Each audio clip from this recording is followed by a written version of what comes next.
Nous disposons d'un triangle de carton équilatéral de côté 21 cm. Nous désirons y découper le patron d'une boîte. De telle façon, de sorte à maximiser le volume de la boîte. Nous cherchons donc les dimensions d'une telle boîte. Point. On a abaissé le triangle du carton A'B'C', le triangle équilatéral formant la base de la boîte. Point. On note X la longueur A qui nous indiquera comment découper, et M le milieu de A'B'C'. Point. On commence par calculer la hauteur du triangle formant la base de la boîte.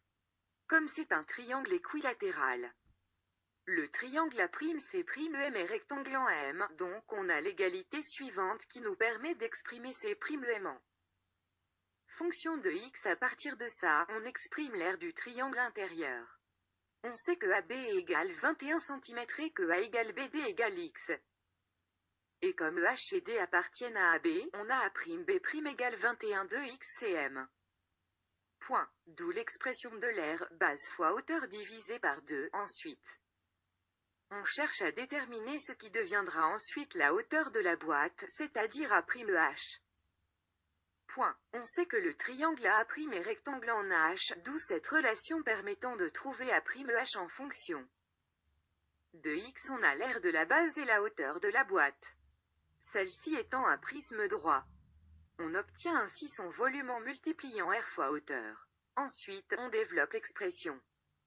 Et on obtient un polynôme du troisième degré. On dérive, et on obtient donc un polynôme du second degré.